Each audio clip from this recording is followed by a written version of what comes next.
If you're claustrophobic, this is not the job for you. Today, we are exploring Diwalwal, or we're on our way to it, one of the last truly lawless mining towns in the Philippines. It is an absolutely wild place. We're going to discover these sort of little bit outdated and highly dangerous mining techniques with which they use. See the militia that they operate within, the private security forces that enable them to hold on to their claims. It is this kind of mishmash, this checkerboard of government operations, larger corporations, small independent mining teams. And at the end of the day, I've been promised that we're coming back with an absolutely huge amount of gold. So let's find out what we end up with. All right, time to get dirty. So we head straight into the mountain to see what this sort of slum mining town holds. I'm telling you, it is not an easy ride to get up here. Now, I'm already getting a sense for just how massive of a mountain this is. I have no idea how we're going to get around. May have underestimated this. The air here just has this constant rumble of machinery. It's this low growl that cuts through the jungle and through the slums, and that is all of these ball mills that kind of set the tone of the town.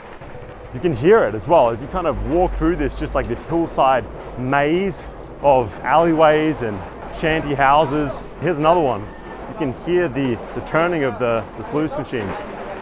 Wow.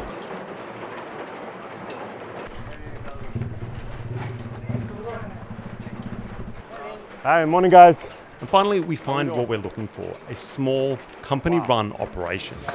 We hang back as the miners sort of finish up their breakfast. It is time to get going with the mining. We've got a forward team, stacking team, dragging team, processing team. It is all broken down. Let's see how these guys break down the work. And we gear up to go in with one of the advanced teams. Let's go. Woo. All right, so I think I just got to give up on the idea of dry shoes. Before long, we are deep inside, following a hand-dug track into the darkness. Welcome to the underworld. We just started entering the tunnel with the advanced team. These are the guys that are responsible for essentially digging, headed forwards. We're maybe about 100 meters in. This is definitely not the job for tall people. That's for damn sure. I didn't bring any boots. And there's this mercury-laden water just running down this entire train line. This is how they get the goods in and out of here. The main mine shaft here cuts almost 400 meters deep into the mountain. It has these creaking wooden supports and this minecart railway line and water pouring down through the jungle. There's dripping walls, stale air, the flashlights flicking around. It's just straight out of one of those horror movies or horror games. And just when I thought it couldn't get any more uncomfortable, it does. And we reach the current drift or crosscut that my advanced team is working on. And it's so tight we have to kind of squeeze our way into it. The walkable area of the tunnel is now finished and the crawling start begins. No, really. Wow. It's hard to get up here. You really got to squeeze through this hole. This is not fun. This particular crosscut follows a tight quartz vein, sort of deep away from the main track. They tell me that they've gone easy on me and that this is one of the larger side tunnels, but to me it feels anything but that. And eventually, what we hit is this large blast cavern. Wow. Woo-wee! Guys, I cannot believe you do that every day. That is wild. I mean, it's not that big, but compared to the claustrophobic tunnels that got us here, it feels huge and spacious. Not for the claustrophobic. That's for damn sure. We got the cigarettes going already. We got the rest of the shaft ready to get rebuilt. We've got a little bit of a shelter above us, and this opens up into like a pretty huge cabin. Like obviously, they know this is where the gold's at. And almost as soon as we get inside, there's this massive rotary drill that roars to life and the work gets started.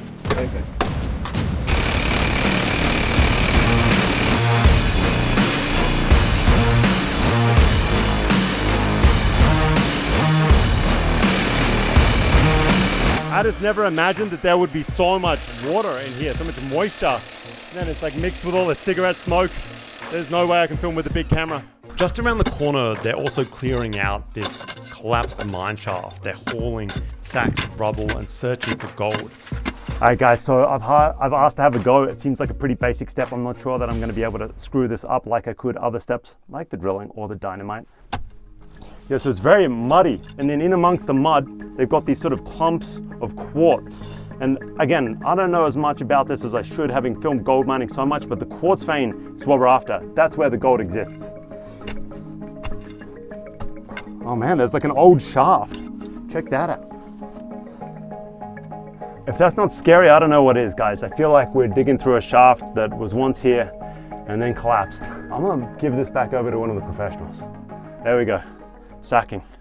I don't know, I think I'm gonna stick to YouTubing. And as they work, I get a little bit of a window as to how this works. They take samples as they go. Okay, so this is how they know whether a section has gold or not. They're gonna take a sample of the rocks and they're gonna do like a mini panning. So they just have some water here, a really simple rubber pan. And if you can see that. That is crazy. That is so much gold in that sample. That is absolutely crazy. I mean, I've seen a lot of pans of gold by now. That's swimming in gold. So this is what we're here for, guys. That is the dynamite. That is what we are gonna be blowing up these walls with. We have 1, 2, this is the third hole going in. My belief is we get 6, and then we really expand this cabin and we carry on everything out. Hopefully we're not going to be in here when that goes down. I'll see how far out of this tunnel I get. It's going to be pretty far, trust me. I ain't sticking around. Woo! After a short amount of time, we start to hear shouts echoing down the tunnel. And apparently they're letting us know that one of the separate advanced teams is going to start to do some blasting in another section of the mine. Did you hear that? The bomb is ready now. It is time to leave. I do not need to be told twice. You can show the video, you can show the green band. Yeah, I'll show you that again. So everyone, well, mostly everyone, the driller stays at work, but everyone else moves to a sort of supposedly sturdier section of this cabin, and we wait for the explosion. So these guys telling me there's been other vloggers here, but no one's made it as far into the tunnels. You guys hear that? Huh? See the shit I do for you? I'm terrified. I'm not gonna lie. Alan is a born woman, but he's biologically a female, but they don't treat him as a female. They treat us as an equal co-worker. Yeah. He's the only one, he's the only biological female here. And how long have you been working here? Tuig na. More than a year.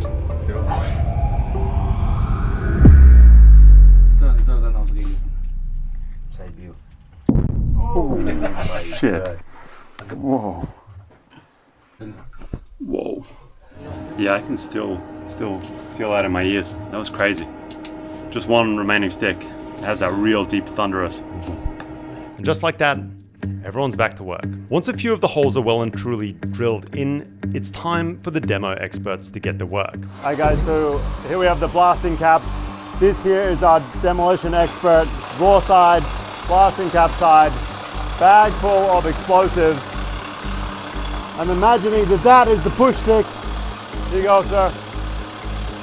Each hole then gets packed with explosives. 2 to 3 of these bright pink clear tubes. We shove in a blasting cap with it. We've loaded up 2 holes so far. That's our exit path. So, man, I don't know how these guys are gonna get back in here. You basically gotta dig your way back in. That's pretty much it. And it's right about time for me to clear the hell out of here.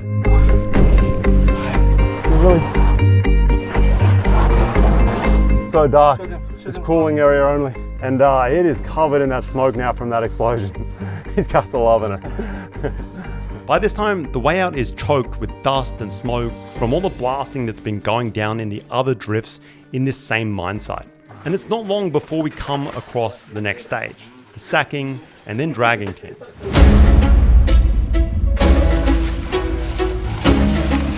This particular sacking team of miners has wedged themselves into crevices and clawed through rubble and is filling sack after sack with loosened ore.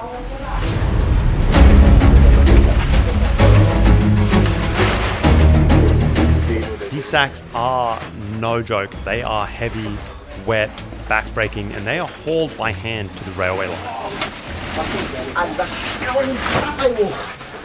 Larger rocks are carried out too. They're destined for processing, and then they're going to be run through the same ball mills. Once everything's sacked up, it's loaded onto the rail cart, and it's time for the dragging team to get to work.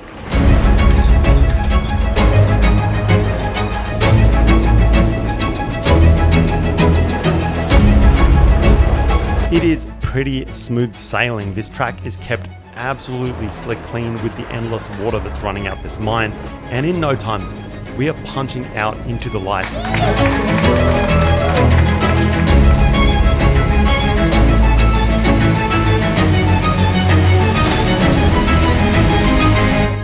That was freaking crazy. I've never been happier to see that like holy light at the end of the tunnel. It was just absolutely surreal. These guys, they do this every day. They are 100% used to it. They're used to those explosions. They're used to that thick, dense, humid. One of the most claustrophobic feelings you're gonna get. Full respect to these guys. $100 a month. No one works harder. Freaking machines. But with all this gold, where are the corporations? Why is this place still run by individual miners using techniques from the Wild West days? Gold can make people do some absolutely crazy things. On this mountain in 1983, some random guy, Camilo Bernardo, hit absolute jackpot, a massive pay dirt, and it has made this entire area go completely bananas. One gold discovery caused just a giant gold rush, a giant boom. So there's something about this place. And here's the wild part. Just like in the good old days, anyone could just show up and become a gold miner. You didn't need any paperwork or permits, no corporate bosses, just absolute chaos. You grab some tools, you find a spot on the mountain, you dig. It was truly the wild, wild west. How has it changed? What's different? Before there were a lot of gold, but now you have to really work hard. Was it more dangerous back then? So it's a lot easier before because you don't have to dig deep.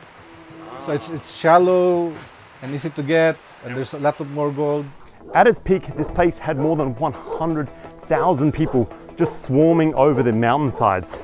There was everything from miners to hustlers, selling supplies, food, and all the other unscrupulous stuff that you need at mining towns. The town was just makeshift shanties perched on slopes, tunnels dug by hand, crews working around the clock.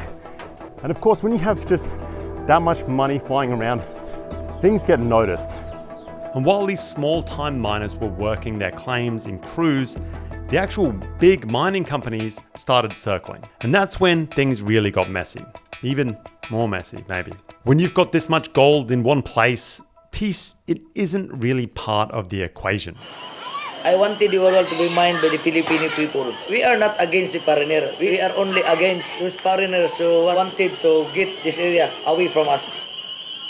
And by the 90s, Diwalwal wasn't just a mining town, it was pretty much a full-blown battlefield. There was money pouring out of this mountain, and it drew way more than just guys with pickaxes and dreams. Mindanao in the 1990s is a kind of rough place. There's everything from MNLF fighters fighting for independence, NPA communist rebels, private armies run by political families.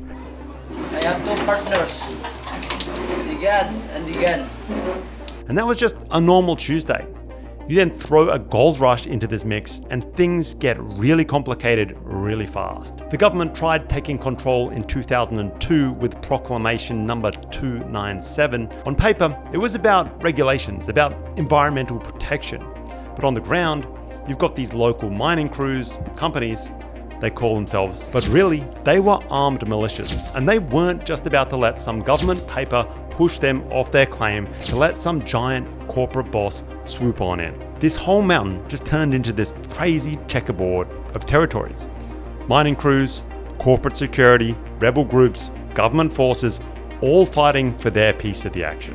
And despite all of the military attempts to kind of take control of this mountain, you know who still controls it? Small-scale miners. This place is just littered with thousands and thousands of independent operations. This isn't the fairy tale ending it might seem. It's a little bit more complicated than that.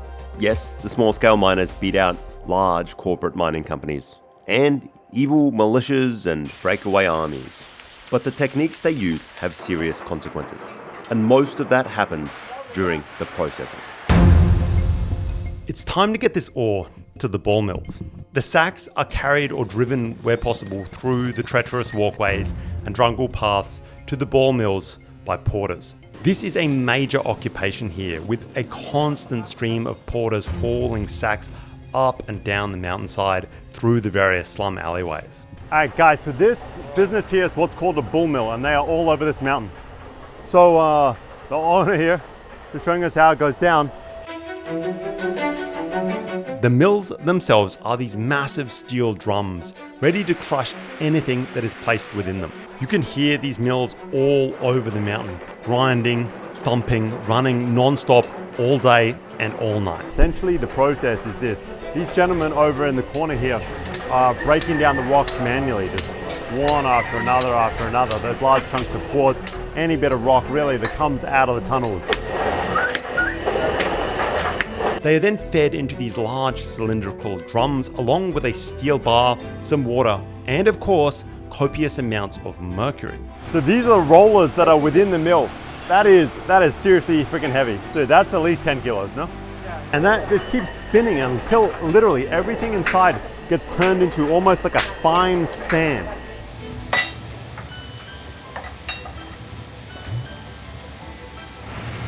Well, it's just like complete sludge. Wow, that is crazy. Once done, the contents is then dumped into these large concrete basins beneath them. It's hosed down and it's filled with even more mercury.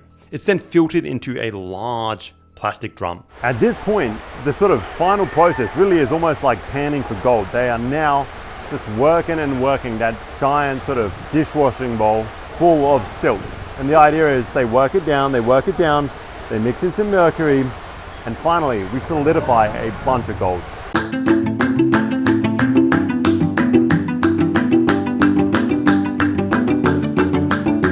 Alright guys, and at this point you can see he has managed to just turn that giant bowl of sludge into really clear water. There's a few rock pebbles on the bottom and then just a giant ball of mercury. It is kind of crazy. I wouldn't want to put my hands in there, that's for sure. From here, the mercury is then squeezed through cloth again and again until only the mercury that contains gold amalgam remains within our miner's hand.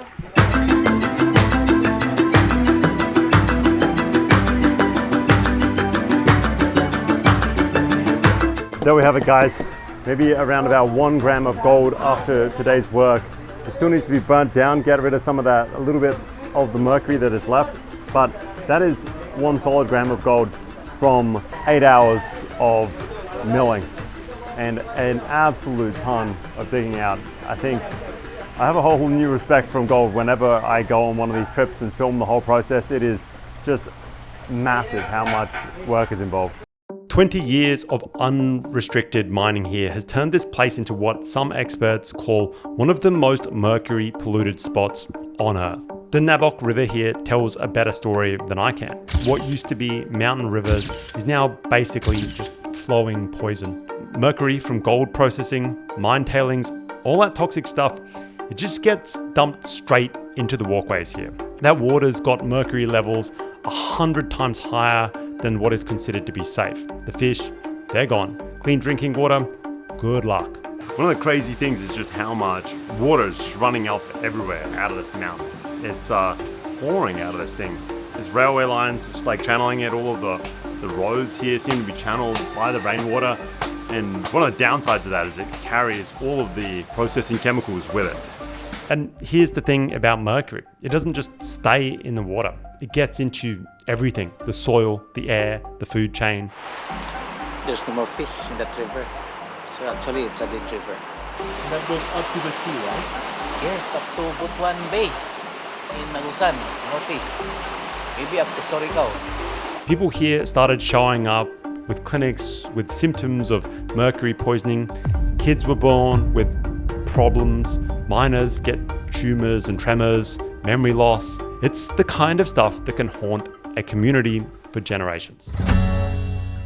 Once we finished squeezing out all of that excess mercury, we're left with just the sort of mercury-coated gold flakes. We head on up to the communal mercury burner provided by the gold shop. Very smart, good marketing, in fact. Throughout this entire shantytown, gold traders line the sides of the street.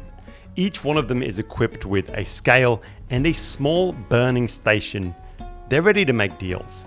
The mercury gold amalgam is first acid washed to help clean off any impurities or unwanted materials that might interfere with the separation of mercury and gold. We then fire up a blowtorch and start kind of blasting away at that amalgam.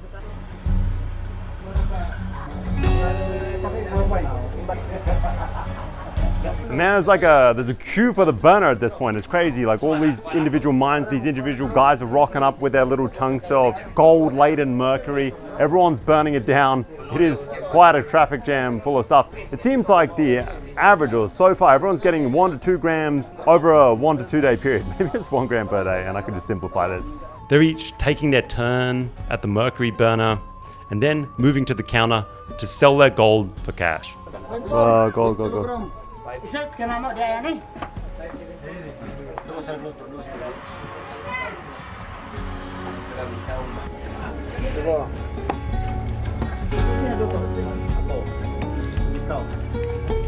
Like apparently these guys, they don't trust the digital scales, saying they can be quite easily rigged. You can change the programming on them. They much prefer like the genuine old school levels. You put some lead on one side, you put the gold on the other, bam. Seems to me that could just as easily be rigged, but hey, what do I know? How many milligrams? 33. 133, and you go 1,000 and 1,105. All right, thank you. Sometimes it's a lot, sometimes it's just enough. You know, it's like one thing I'm blown away about Diwalwal is just how charming it is. Like it is an actually stunning area, this kind of like Filipino jungle vibe. And the community here is beautiful. There's kids, there's schools, there's shops. Everyone seems happy, there's caroling. Like, I don't know. It ain't what I was expecting from a slum mining town, that is for damn sure. And I'm sure there's a real dark side to this as well. I'm sure there's a lot of people getting pushed off their spots. I'm sure it's not the most comfortable life, but I'm telling you, everyone I see here, they seem happy as hell. And yeah, maybe there's worse places to live.